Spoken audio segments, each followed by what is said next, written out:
هايا خدير خينيا تايتو خفلو أجرا وانا من إسا خفل جيزاجرو وحي في ساعتين إفخو خفل جيزاجرو بيني جولين تنهي إذا قد أجماني فخو خفل جيزتيسي وانا كناتي أما قرو برواوان إرى لالنين قور جانكون وغاربي ماليف جولي دا أتيغا خرس مرة تايتو ميلي سا ولا فهاتو مالي namni dheerina isaa kanaa fi kana arkee gaafa sadii nama bilchaataa si'a. Amma intaltii teenya ta'arsiidhaa sun jala dhamaateeti yoon mallee naa guddateetti hin guddiseetti dadhabde harmatti kannitee xuuxxootti kannitee dadhabde. Egaa baadiyyaallee geessitee baadiyyaa arsii tana hellee hundallee geessitee yoo xiqqishoo garteemi halma magaalaa ta'e kun irraa bahee qilleensi magaalaa kun irraa bahee qilleensa baadiyyaa sanillee fudhateetuma illee garteemi akkasii qilleensi kun mushakkal ta'ee hasii yookaan naa wajjillee jiraateetti baadiyyaa san geessitee waa takka achi dhaqeetu kunoo faltiillee samii keessa ol qaqqabe akkasitti boodarra gaalakki waan kana nyaatee garaan isa yaasillee hin beekuuti wanni Harargeedhaa wannan dhiisaneetti. Yonatti illee dubbanni qalbii na abaaranii abaarsi isaanii kun lafan bu'uuti ummanni kun ummata khatara jettee akkasi baadiyyaa arsiisan keessaa fitti makiinaa takka harka keessa jechuudha. Makiinaa sun finfinnumaaf arsii jidduu tasoo amma gaa waliin jijjiraatan gaati akkasitti wal lolaatuma gaa waliin jijjiraatanii gaati manguddoonis gaa biddee walitti araarsitu boodarra gaa intalti tun gaa akka inni hin bilchaanne gogarte distiira keeysi jala afuufti ibidda kanatti shitti kaanitti shitti hogu takka ka gaazaa gooti hogu takka kan kasalaa gooti hogu takka kan elektirigaa gooti bilchaachuu dideeti harkaa fiigaa hote kara kwaatar kana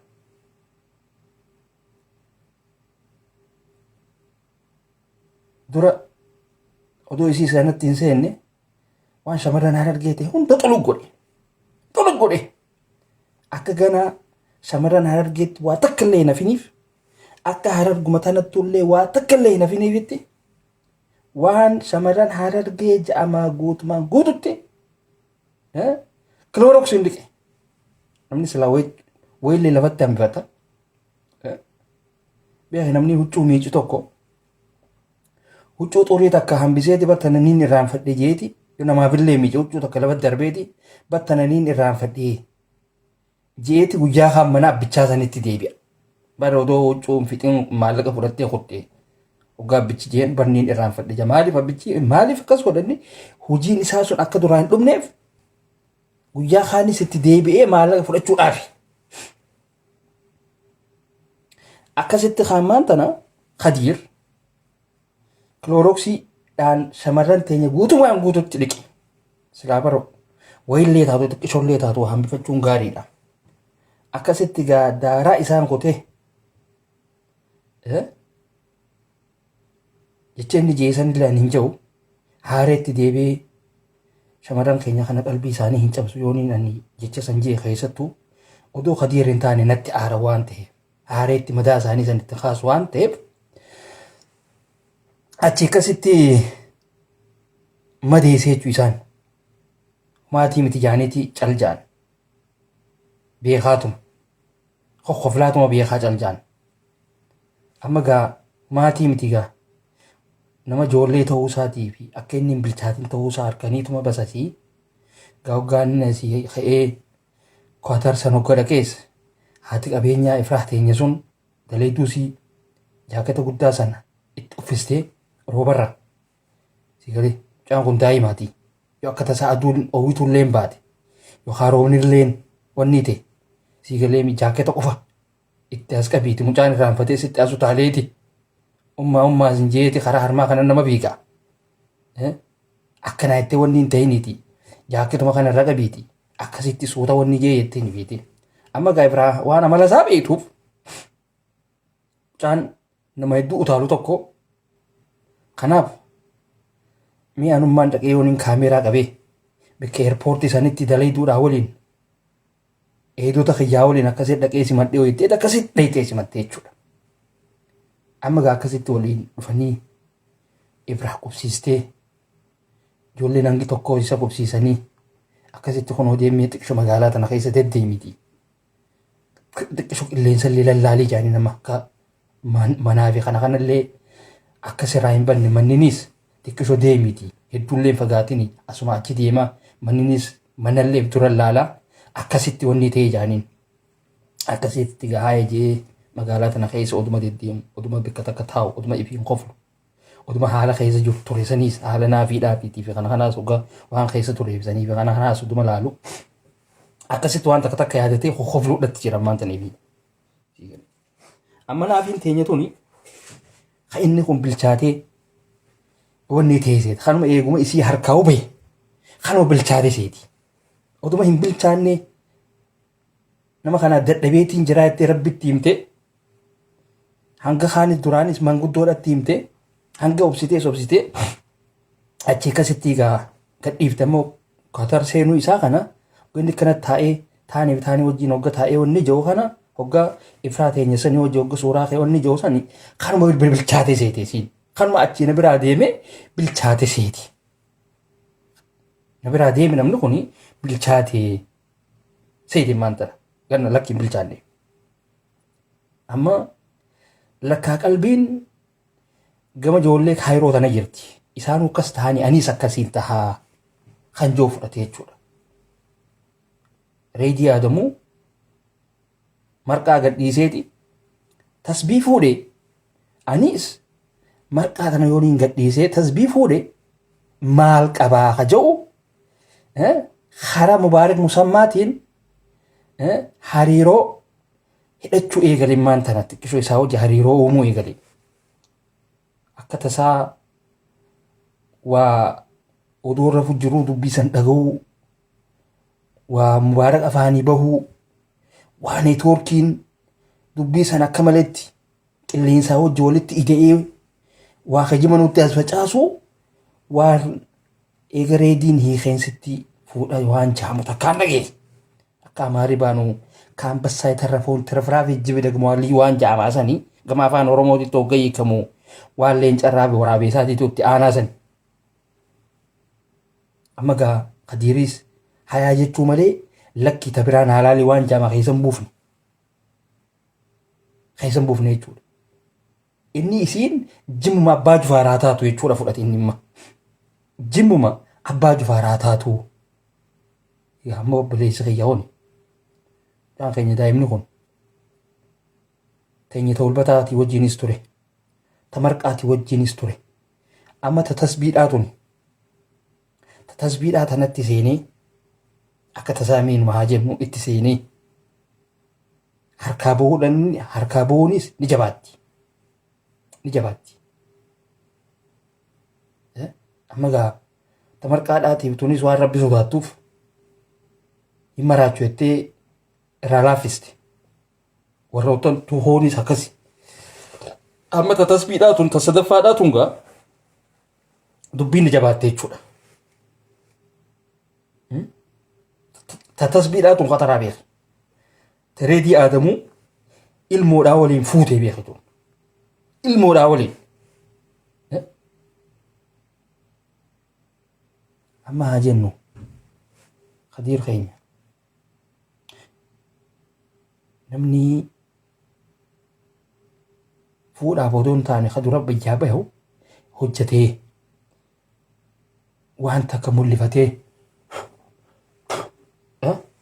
waan takka mul'ifateeti malee akkamatti dhalaa tana irratti rarra'uudhaaf taanii fi taanii irratti fannifamuudhaaf qalbii isaa tana wanni hin godhu si galee dura ilmi dhiiraa tokko ni hojjeta hojjetee mana godhata si galee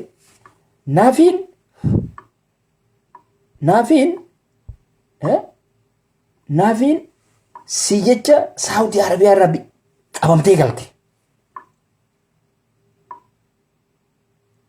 Otoo shurtaan hin qabin. Otoo shurtaan hin qabin si jecha qabamtee galte. Garuu namni waan takka irraa wahillee taatu ni babbarata. Biyya sana eega deeyite. Waan akkanaa kana silaa dubbachuu dhiistee haala silaa namni itti jijjiiramu. Silaa wanni taatee hedduu gaarii ture. Garuu nama hojiidhaaf illee uumamii waan ta'eef waan taateef waa takka illee godhuu hin dandeenye.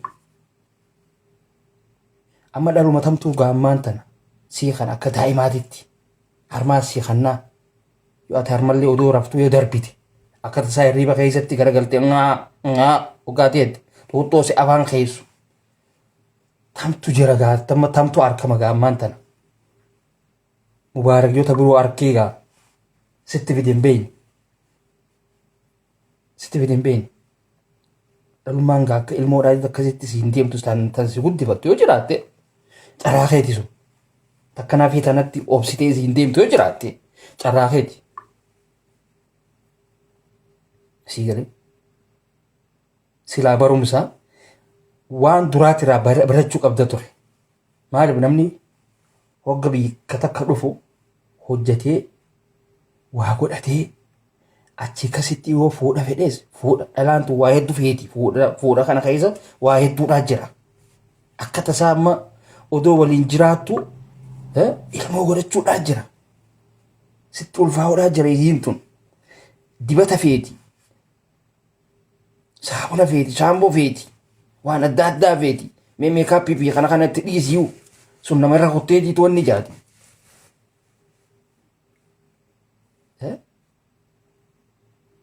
Amma odoo wanni kun hundinuu akka hojii manaatitti odoo si dura jiru waan kana hunda kan hin arkin maaliif silaa amma nama bilchaataa ta'e ni garta. Hin bilchaanneen siin jeeban. Kanaaf akka jirtutti ani rabbi si haa eeguun siin jaa ammoo ifi eegi bakka malatti haftaa baate dalagadhu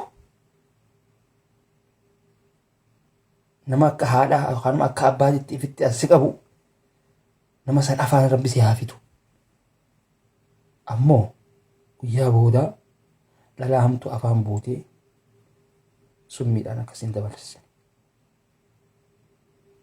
Summiidhaan akkasiin dabarsine.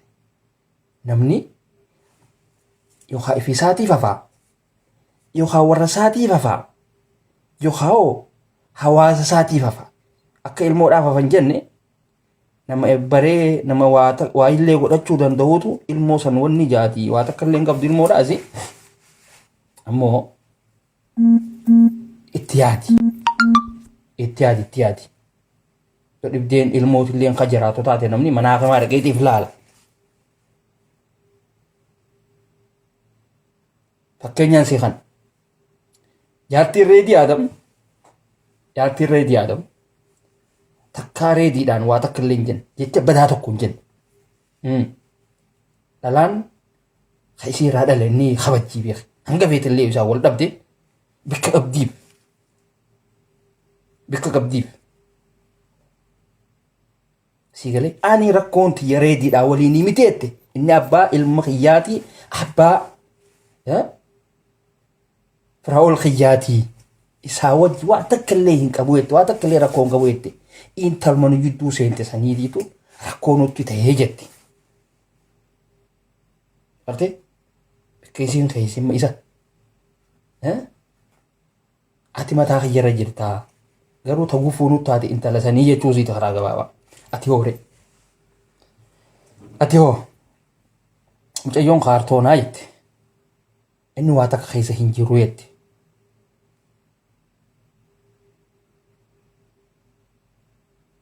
Siyalee. Naalbaat ijoollee takka takka achitti arkitee achitti jecha silaa mucayyoon jette san dhagahanii jecha saniin gartee mi hoogaa akkana. Ati isin dubbatinii kana booda akka dhiiraatti deemi jaanii si gorsuu tuma lachitti silaa jecha kana mammadaa geessiyaati qaatawaa jettanii hin beekaa. Hundaafuu hin jarjarin biyya namaatitti hojjettee jijjiiramuu danda'uudha qabda. Akka ijoollee si dura jirtu sanitti gorsa Saawudii irraa fudhachuu danda'uudha qabda. Haalli jireenyi ati Saawudii keessa turtee sun yoo sin gorsine bakka takka illee dhayitu ati hin gorfamtu. Haalli Itoophiyaadhaa sun yoo sin gorsine bakka feete dhaqi abadan nama hin gorfamtu ati. Ilmi dhiiraa hojiidhaan tola. Hojjettee yoo waa qabaate fuudhaa fi kana kanatti achi deema. Kana malee sii waa takka illee hin qabne, sii saantima takka hin qabne, sii waan maastikaadhaan bitatu hin qabne. Yoo abaluun fuudha intala warra akkanaatiin fuudha jettee akkanumatti hafiitu taate ati rakkoodha qabda. Si ajaa'iba namni nu qanyi dha'uun. Qanyi dhalaa takka silaa hamilee isiitu eeguudha qaba. Namni silaa eeguudha qaba jechuudha. Ma silaa intala biraa deemte san naafuma sanuu silaa hamiluma isiitu silaa eeguu qabda ture.